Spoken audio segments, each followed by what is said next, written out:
but let's do some questions. So Go for it, Peter. currently at Aspiring Youth, we are looking at going down into Pierce County. One of the things that I've been talking with is there is a director of a autism center on JBLM for kids of military families. Is that an area you're interested in expanding into? Yeah. Actually, absolutely. There's a tremendous amount of challenge and struggle that comes along with for a lot of military members, and it's a very difficult to serve population, both for the members of the military and for the families. I definitely think that would be an area would be interested in expanding into if we can get kind of the staffing and the funding together to be able to expand that group. Yeah, for sure. Okay. Stay in touch.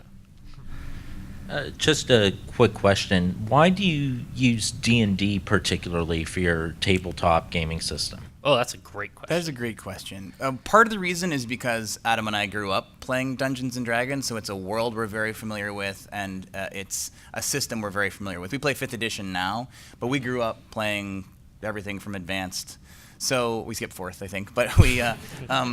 So I mean, I played a little bit of 4th, true. But so we a lot of it's just because of familiarity between us, and we have talked to other groups around the country who have used other kinds of games. We mentioned the group with 9-year-olds. We played a game called No Thank You Evil by Monty Cook Games, designed by Shannon Germain, and that game was fantastic for 9-year-olds because the math was simpler. It wasn't just limited to a fantasy realm, so we had astronauts and pirates fighting on the same team.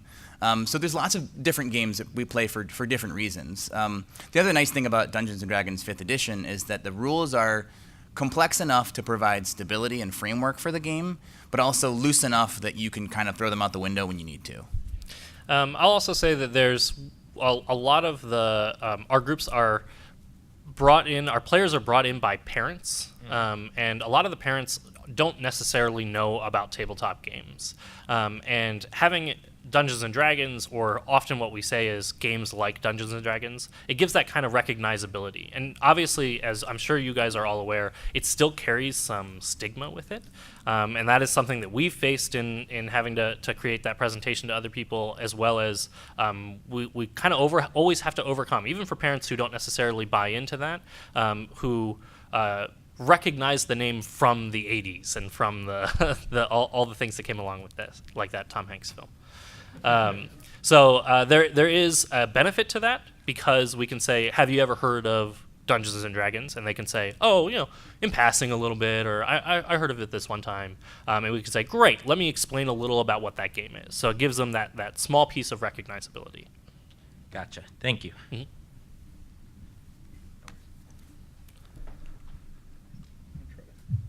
Yeah, that's probably a good That seems idea. a little better. So I'm a grad student getting my degree in education technology with a focus on games and education. Awesome. That's awesome.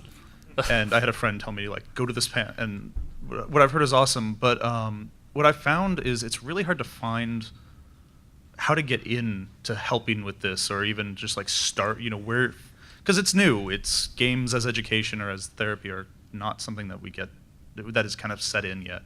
So aside from what you guys are doing, like resources in that respect, have you heard of anything? Do you mean like getting started running your own program using games? Or working with a program, helping out? So we get this question a lot, actually. There's a lot of people who want to get their own group started, and we struggled when we first started doing that. Yeah. Very same thing. It's in that PAX East talk that I was talking about earlier. It was a long journey going from the idea to the actual impact.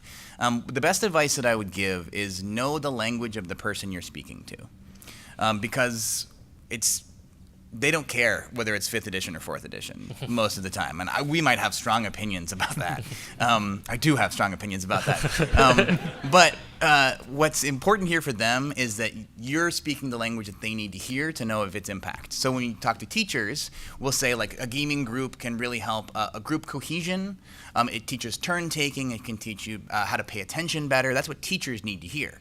Therapists might want to know more about behavioral changes, or what it looks like to be more confident, those kinds of things. Parents want to see their kids having a good time with peers and being a kid. A lot of the kids in our groups, they're very socially isolated. And so just for parents, having their kids come and play and smile is huge. And so knowing the language of the person you're speaking to, you're never lying. Every one of those things is true. But just being able to speak that language means that they're going to hear what they need to hear, and you'll get more thumbs up that way. It took us a long time to figure that out, but that's the best advice I'd give you right away. I want to add on to that just this idea that we in the geek community, we definitely have our own language. We're very good at communicating to each other in our geek language. But there is a distinct benefit to just all the joy and all the wonderful things that this geek community really brings. And every year I come to PAX and I remember all of those things. PAX is it's like a home away from home, and I'll bet you guys feel the same way. But all those wonderful things that we get here, it's okay to give that insight and give those little pieces to the outside world, the non-geek community about all of those things. I think it's worthwhile. It's certainly worthwhile if you're trying to get some groups started, if you're trying to work in a field combining games and education or mental health. But it's honestly worthwhile for all of us in the geek community to learn how can we best communicate to that outside world and really help them understand what's so wonderful about this. Thanks. Hi, I work actually in Vancouver, supporting kind of a diverse range of people with developmental disabilities and whatnot. But I'm wondering, do you guys train groups or companies on sort of how to do this? Is this capacity you're trying to build? We're just getting started with that. Okay. So we do consultation now, helping people. We've done a few consultations helping people kind of get their own groups started and giving them some tools and advice for getting started, things that they can do right off the bat to really get their group engaging and interesting, or ways to communicate to people so that they can get actual players into their group. Part of the plan of Game to Grow is to start something like an ongoing training program that people could travel to, or that we can put online so that people can watch our online program, or we can do streaming services online. And so we're still working out the details of that, or what's going to serve people the best. But that is absolutely one of the big plans, probably within the next year for Game to Grow. And we have taught a workshop at Antioch University, a 6-hour workshop about the kind of things we're doing on a much more theoretical level.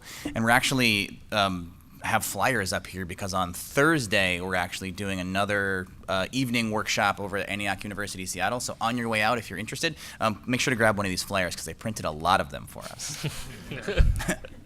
And I guess just as a part two, is there like an evidence base at all, like in research? Because when I looked around this, I was like, yeah, I don't see. There is a severely limited amount of research around, especially role-playing games. There's more stuff coming out now around video games just because they're so popular. I can recommend, there's a website called rpgtherapy.com. Is that rpgresearch.com? That's the one I'm thinking of. rpgresearch.com, that's run by a guy named Hawk Robinson, who's very tall and very verbose, and he's a super, super nice guy. And he has been working in collecting research with RPGs for 11 or 12 years now. And just he has a tremendous repository of pretty much any research that has gone on regarding RPGs. He's got links to it there and can talk at length about a lot of it. He's pretty much the chief authority on research relating to role-playing games, and that includes video game role-playing games and LARPing. Yeah. So definitely check out rpgresearch.com. He just posted something the other day about new research that shows that playing role-playing games increases the complexity of reading abilities in people who play them. So there's all kinds of research that's just scratching the surface of it right now. Yeah. Thanks so much. Yeah. That last guy just stole my question. Thanks for waiting in line anyway. Wait. Come back. What's up? What's your favorite character class to play? Probably fighter or paladin. Is that because you like to stand in the front and protect your teammates? I think it's mostly because you could do, with spellcasters at least, you just don't have as much stuff to do at earlier levels. Whereas with fighters, you feel like you get more versatility earlier on compared to spellcasters. That's good. Because you're just so limited in spells early on. Yeah, I think. Granted, once you get to high levels, you could do whatever the hell you want in spellcasting. But totally true. Thanks, I appreciate that. Hi there. you guys mentioned that you're collaborating with a Minecraft server guy, right? Mm-hmm. And I was wondering if you guys plan on collaborating with like other game creators or even like game shops. Do you have some in mind? I don't know. I mean, where I live, Las Vegas, like I'm friends with a lot of game shop owners, and I was wondering if, I don't know, we could like open a chapter of Wheelhouse Workhouse where we are, because I think we need it. There's a lot of people that could use role-playing games in their life. There's definitely we've had great emails from people around the country who are looking for services like the services we provide. And one of the most heartbreaking things that I always have to do is tell most of them that, as far as we know, there are no services in the area that they are. One of the biggest goals, and maybe one of the biggest reasons why we wanted to start Game to Grow over Wheelhouse Workshop, was that Adam and I sort of realized that there was no way we were ever going to be able to stretch Wheelhouse Workshop into all of these other places and help all of these other people. And what we really needed to do was to expand way beyond that. And there was no way to do that as a for-profit company, that we really needed to go nonprofit to hire on other people or create the materials to help other people be able to get that started. Yes, we are absolutely interested in that. I can't give you like a timeline on when we could make that happen. Obviously, a lot of that depends on what kind of funding we can get as a nonprofit and what kinds of people we can hire to be able to do that. A lot of the work we do is because we have a background in education and therapy. And I firmly believe those are really, really important pieces to be able to incorporate when you're really trying to be therapeutic. But there's also just a tremendous wealth that games bring, even if you're not trying to make it therapy. And so there's a wide spectrum within that I think could be beneficial to a lot of people, whether they have a training and background in therapy and are making them therapeutic groups or educational groups, or whether or not they're just really enthusiastic gamers that really want to like help people who are coming into their shop. So yes, I absolutely would be interested in, or we, Game to Grow, would absolutely be interested in collaborating and working with other game shops around the nation and with places that are making games and seeing whether or not there's good crossover. And just one quick follow-up question. How can I help now other than donating? Share and talk about it. We all know the benefits of games, and one of Adam and I's favorite thing to do whenever we come to PAX is that we give panels and we talk about the benefits of games, because you guys all already know it. It's great. It's preaching to the choir. But not everybody does. And being able to talk about these games impacted me, these games helped me become a better person, these games helped me to become more socially confident, they help me overcome depression, they help me overcome anxiety. All of those stories, those personal stories that you have, those are huge. Share those with people. Open up and let them recognize what a great benefit games can bring. So if you can have that, but even if you just share it on Facebook, that'd be great too. Or if you're in the Seattle area for a long time, we might need help painting our office. Oh yeah, that's right. So come get a card and let us know, though, what you need. Hi. I have one quick plug and then a question. I have a really good friend who kickstarted a role-playing game that he's designing this past summer called Sensational, a role-playing game where empathy matters. Essentially, it's like a superhero universe where everyone is the Hulk, where their powers are all controlled by emotion, and it's different emotions. And so having social skills and emotional skills is actually like a really prominent game mechanic. I'm super excited for it. I just thought people here might be interested in that. That sounds That's awesome. And then my other question, or my question is, so I just finished listening to the Adventure Zone podcast.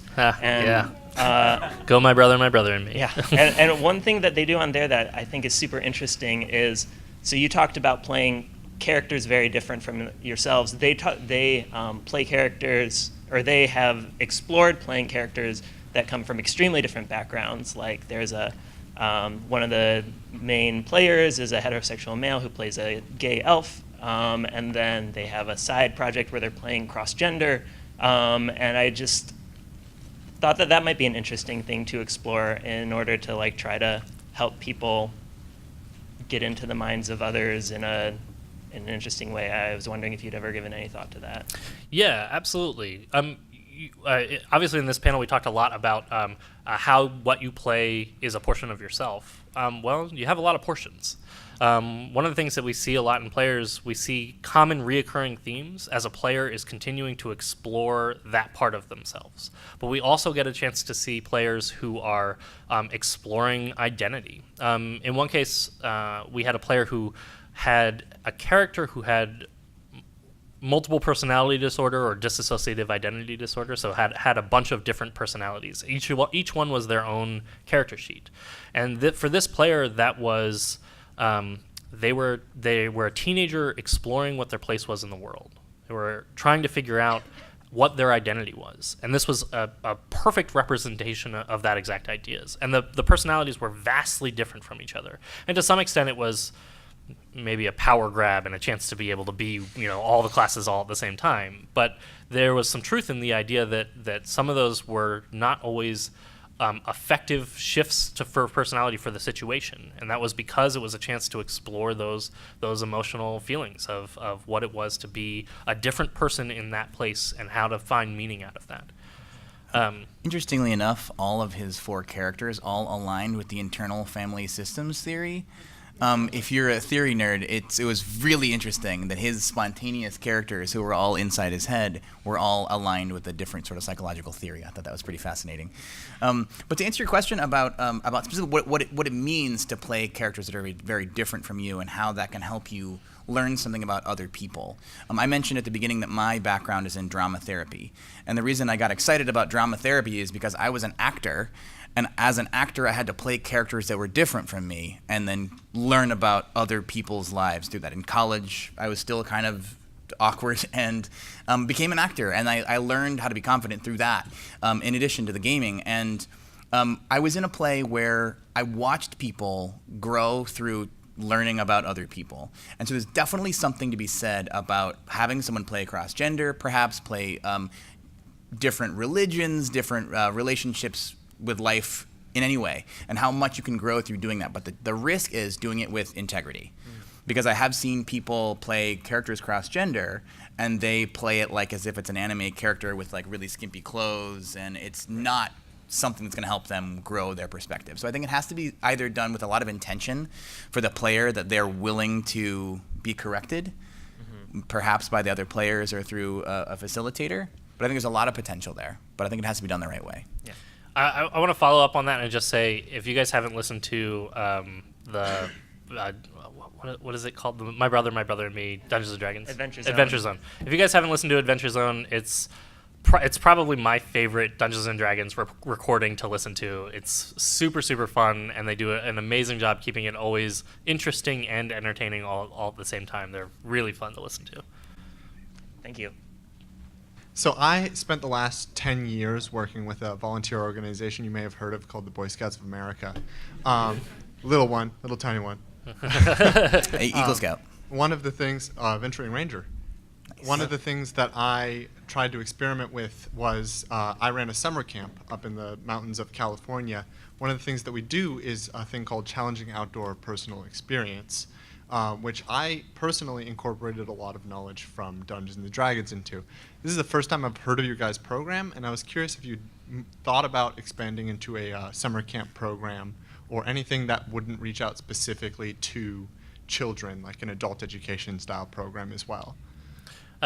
We actually ran a summer camp this last summer and the summer before it. Kind of shorter camps and designed specifically for kids, and they're super fun to do because it gives us a lot of opportunity to obviously like run a lot of D&D crammed into kind of a short space, but also do like arts and crafts stuff for D&D. We had them make cardboard dice towers, and we haven't done this yet, but we would love to paint minis as a part of the camp too. That kind of thing, I think, really pulls together all the parts of the game that really give you a chance to explore it. The idea of running groups for adults is really appealing to us. I think that adults are ready to jump in and ready to be reflective on the process that happens with characters and with projection and all of that stuff. And stuff that we do with kids, often of times we take a long time before we finally start putting in words that sound like therapy, because they're ready to play games and often are kind of shying away from the therapeutic process. But adults, you could absolutely have them come in and introduce all the concepts right off the bat and say, now we're going to play a game and it's going to be super fun. And I totally encourage you to take your dad problems and put them into your character and make your character constantly think that everybody is trying to undermine you because that's what your dad did. Like whatever the process there, you now have this extra opportunity to be sort of intentional about putting that into the process itself. And I think in an outdoor camp, that would be an amazing place to be able to apply that. And when we ran that summer camp, we also kind of broke the game every once in a while and did a sort of LARPy stuff, which was really fun too. So we had things where in the game the lights went out and they needed to get through an obstacle course, and so we got everybody up and blindfolded them, and then did an actual obstacle course. And so we'll do those kinds of things, and it's in the game, so they're still they're characters, and we encourage them to speak in character voices while they're going through the blindfolded obstacle course. But those kinds of things are awesome summer camp activities for kids. Can I make a follow-up statement as well? Sure. So one thing that I know is always a struggle for volunteer organizations is funding, and people that have a lot of money and influence tend to be business executives. One thing that I've seen a lot of success with volunteer organizations, especially ones that do team building activities, is branching into the corporate training and team building space. I think Dungeons & Dragons and all of that kind of thing can work well in that. I don't know if that's something you're interested in, but it's something that can generate a lot of side revenue to help you bring people into the program that actually matters. I would love to do that. Money's always important in a volunteer organization as much as everybody wants to do it just for the good of humanity. You do need the capital. I'm totally picturing in a clearly business conference room, and everybody's wearing business suits and ties, and then standing up and going, "My character swings like this with his axe." I think that would be amazing. My day job's just down the street next to Amazon on 15th and Elliott, and we definitely do that in the office. Full suit and tie. We're in the conference boardroom, and my GM's standing on the table, I'm gonna cast Mage Hand. That's awesome. That's spectacular. I think that sounds like a great idea. I appreciate the input. Have a great day. Yeah. He caught it, everybody. So, my mom was one of those people who Dungeons and Dragons is terrible and taboo and blah, blah, blah, blah. So I didn't grow up in this community at all. My nephew has got major learning disabilities, and video gaming and stuff like that is something I've always enjoyed. And I've been trying to find some game that I can work with him. I tried Pokemon, and I tried all kinds of other things, and he just can't put it together. Any suggestions? Is he verbal? Yes. Okay. Is he imaginative? Does he do well with imagination? Absolutely. Games? He cannot focus for very long, and he cannot read very well. And he's got problems recognizing his emotions. What's the fairy tale? The board game, the storytelling. Once Upon a Time? Once Upon a Time. We played a game in one of our groups fairly recently that's called Once Upon a Time. It's a storytelling game with cards to help you keep the focus and the story aspect in the game. It's a great kind of introduction to the idea of telling a collaborative story. So you're telling a story together. You could play it, especially if you were one-on-one together. You could play it in a way where you're both adding to the story and you're just picking the cards from your hand and saying this thing is now in the story, and trying to link up the idea that telling a story requires an arc and it requires things that make sense. That might be a great place to start in being able to hold attention long enough to be able to tell kind of a short, truncated story, which would then give you a lot of opportunity to start building on those skills in small steps and in little ways.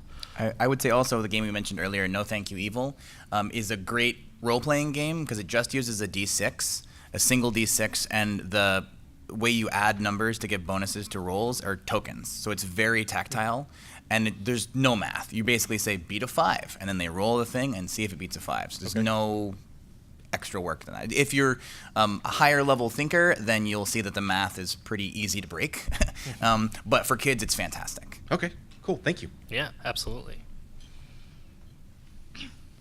Hi, so I'm seeking a degree right now in therapeutic recreation, and I've been in the field for years in doing activities in retirement homes and nursing homes, specifically with residents with early to late stage memory loss and dementia. And we try to take care of the whole person, both physical, social, emotional, cognitive, and the games we play, I know it's like a generational thing, like the elderly might not be so interested in things like Dungeons and Dragons. I was wondering if there's any role for role-playing games in retirement homes or places like that. I haven't had the experience myself yet of applying it, but I think the opportunity that is definitely there. I agree that as a generational thing, you may have to move away from Dungeons and Dragons specifically in order to help kind of soften the blow for something like that. Mm. When you're working on memory issues, it's hard to tell an ongoing storyline for something like a continuous character that you're being able to put in. Mm. You may have better luck, depending on the level of memory challenge for a lot of the clients. You may have better luck starting with something more like a storytelling board game or more like a one-shot kind of thing.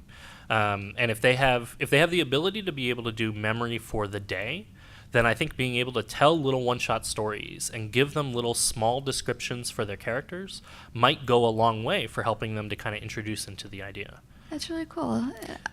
I know that in addition to slowing cognitive decline, there's the piece of helping with social isolation with the elderly. It can be so bad, so that's the reason I was kind of wondering. Absolutely. As well as, a lot of difficulty in mobility, which is something that comes up a lot for the elderly too. Role-playing games give us the advantage and opportunity to be in another place and to be another person at a time where there's adventure, where there's excitement, and I do it along with a bunch of my peers who are there with me creating in-game stories and creating shared experiences. Those things are real. Whether or not what happens in the game is real, your experience within that is absolutely real. And for somebody who is struggling with mobility, who's struggling with memory and social isolation, it's the perfect opportunity to help them remember that there's still adventure. There's still the opportunity to imagine yourself in other places and to imagine yourself off doing these wondrous things. And at the end of the day, when you pack up the dice and when you step away from the table, you're still going to remember that time that you stabbed the Lich King in the heart with the obsidian blade. Like, that's still going to stick with you. Yeah. And I think that part is absolutely significant and worthwhile to pull into an audience that really needs it. And there's a lot of research that's been done recently with the elderly and World of Warcraft that has shown that there's a lot more neuroplasticity in the elderly than people ever thought. We had assumed that at a certain age your brain is just set, but with a group of elderly playing World of Warcraft, they saw that there was a lot more ability to shift their ability for spatial awareness than was ever thought possible. So there's a whole lot of potential that role-playing games with the imaginative part of it could have a very similar function, improving cognitive function. Well, thank you. Sure. Yeah. And thank you for your work. That's hard work to do. I really appreciate it. This will be our last question, and then we'll kind of pack things up. We have a bunch of cards, and you should totally come up here. We have 500 cards. Please come up and take a card. And we have the flyers for the Antioch event that will be going on next week if you are in town and interested in attending. And thank you guys so much for being here and being a part of this. Let's do the last question. So I was wondering if you could speak to any of the training you might do with the parents of the children. Because we've heard a little bit about some of the effects that you've had from the kids, but from the training with the parents or maybe training them on how your therapy works, things like that. I was wondering if you could speak with that. There's two things that we want to do probably within the first year, definitely within the first 2 years with Game to Grow. One of them is that I've had the dream, Adam and I both had the dream of making a pamphlet that tells you how to run a role-playing game for parents who've never done it before.